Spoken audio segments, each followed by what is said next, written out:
Hello children, this is Respiration in Plants part 2, and in this video we will look at the step number 2 of respiration, that is Krebs cycle, tricarboxylic acid cycle and citric acid cycle. And these cycles, they all are same but have different names based on their different facts. Okay, so don't get confused. All these cycles that are named here in this slide, they all are same. Okay, but with different names.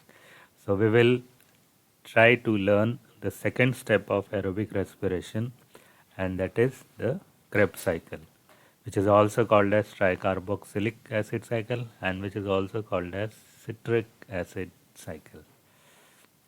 So now we have entered into the mitochondria now. The glucose that was transported to the cell in the form of food, now it has entered.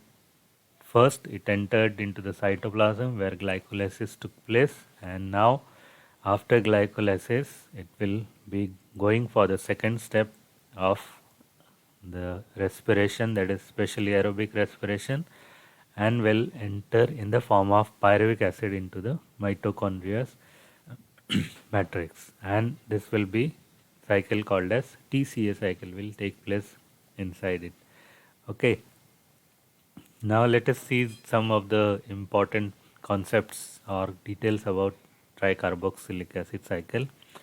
Why it is called as tricarboxylic acid cycle is a complete oxidation of pyruvic acid into CO2 and water. So the raw material is pyruvic acid. Now it will be converted into CO2 and water through a series of reaction in presence of oxygen. That's why this is what aerobic plus O2, and it take place in mitochondria. The steps were traced by Hans Krebs. Hence Krebs, so it is also known as Krebs cycle. Okay, so Krebs cycle because it was traced by Hans Krebs, and we have learned that tracing is by the radioactive isotope tracings are done. The first compound formed is tricarboxylic acid. Okay, so tricarboxylic acid, so that's why the name TCA, first compound. And what is the name of that acid? Is citric acid. So that's why it is also known as citric acid cycle. It is a tricarboxylic acid, contain three acids known as tricarboxylic acid cycle. The TCA cycle, the respiratory substrate is acetyl coenzyme. So it starts with the coenzyme acetyl coenzyme A. The acceptor molecule is oxaloacetic acid, and it involves two important steps: 4-dehydrogenation and 2-decarboxylation. Means the 4 steps or 4 reaction where removal of hydrogen will take place, and 2 reaction where the removal of carbon dioxide will take place. So this is the first reaction, that is also called as link reaction, or it is initial step of Krebs cycle. Before going to the Krebs cycle, this reaction take place where there is a reaction between pyruvic acid from glycolysis. It react with coenzyme A, and one NAD is involved with the help of magnesium ion and the enzyme pyruvate dehydrogenase. It get converted into acetyl coenzyme A, and there is a formation of CO2 and NADH2, and you know that it goes there to the electron transport chain and it will get converted into 3-ATP. Clear? NADH plus hydrogen ions are removed as a free. Okay, now this is the step that we have just discussed now. pyruvate with coenzyme A with the formation of NADH, H plus, and liberation of 1. So this is the first decarboxylation reaction where carbon dioxide is released. It will get converted into acetyl coenzyme A, which is a 2 carbon atom. Now this 2 carbon atom react with the 4 carbon atom oxaloacetic acid and get converted into 6 carbon atom citric acid. So this is a citric acid cycle, tricarboxylic acid cycle. Then the cycle starts, and the cycle starts with the different components are formed in between. These components, the first compound that is formed is a by release of carbon dioxide, one carbon is removed, NADH H plus is formed, and now it is alpha ketoglutaric acid 5 carbon. Again decarboxylation take place. So 1, 2 and 3 decarboxylation. So if we keep it aside, this can be a separate. We find that 2 carboxylation in the cycle and 1 before starting of the cycle. NADH, again 3 ATP and 1 ATP like compound is formed, that is guanosine triphosphate is also. So this all are plus. Plus means these are adding to the energy currency or adding to the energy. Okay. Then the next compound is succinic acid. Because of decarboxylation, 5 carbon has now become 4 carbon. This 4 carbon succinic acid then get converted into malic acid by the liberation of 1 FADH2, which will give rise to 2 ATP. FADH2 then enters into electron transport chain, and there it will get converted into 2 ATPs. Now 4 carbon malic acid will turn itself into oxaloacetic acid by the liberation of again 1 NADH and free H plus ion.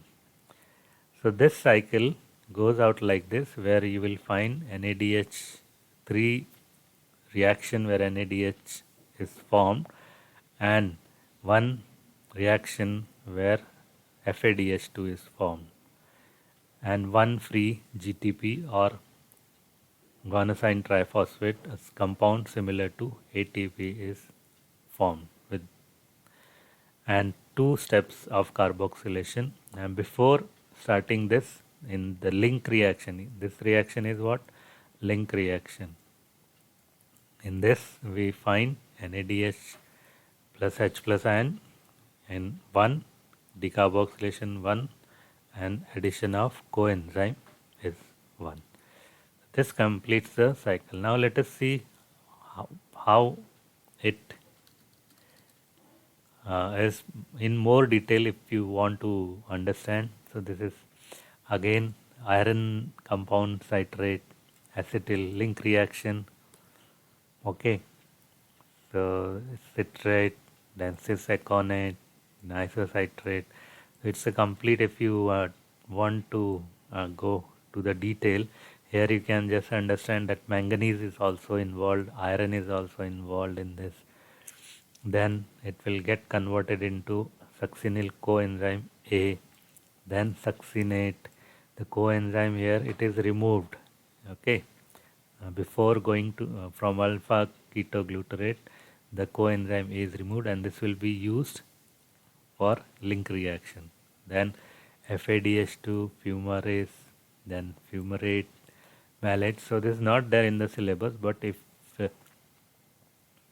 the questions are seen, so here some words are written like fatty acid. Fatty acid means the compounds other than carbohydrates, they also enter sometime into the Krebs cycle. So they directly enter into the Krebs cycle, and the glycolysis step is removed in this. So fatty acid enter at the point of acetyl CoA.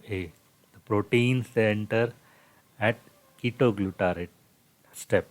Uh, okay, so there are different ways by which they enter into the Krebs cycle. So both all the compounds, they have to undergo the Krebs cycle, okay, for keeping or for preparing energy in the form of ATP.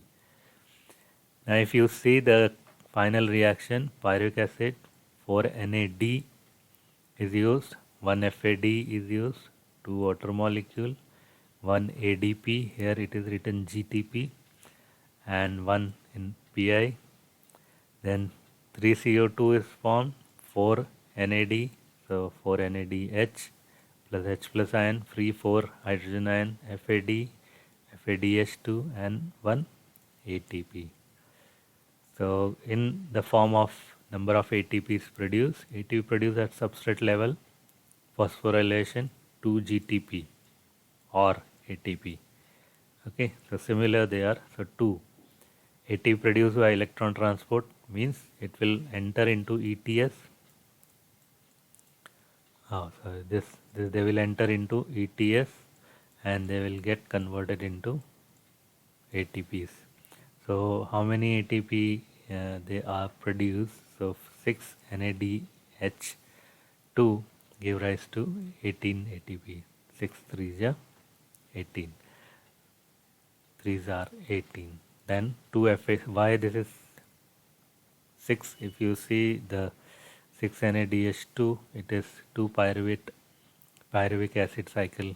2 pyruvates were formed after end of glycolysis. That's why FADH2 is 2, and there are 6 NADH2,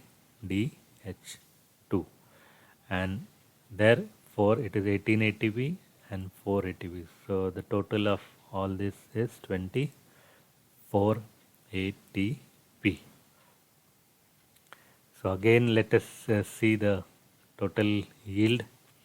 So direct 2, and again the same, only 2.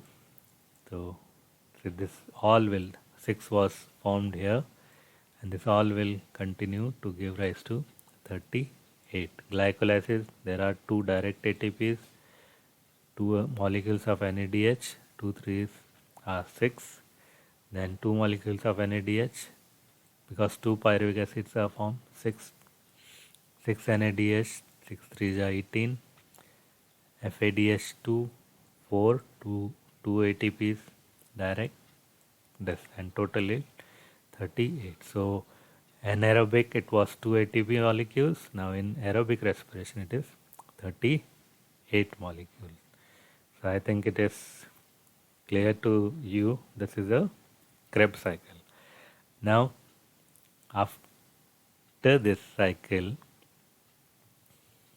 so this is all about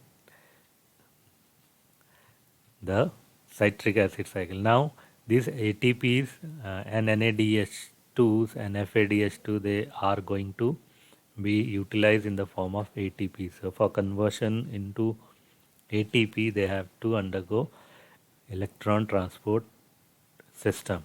They have to go for electron transport system or chain, and there they will get converted into ATPs. So this is all about the glycolysis and citric acid cycle. Thank you.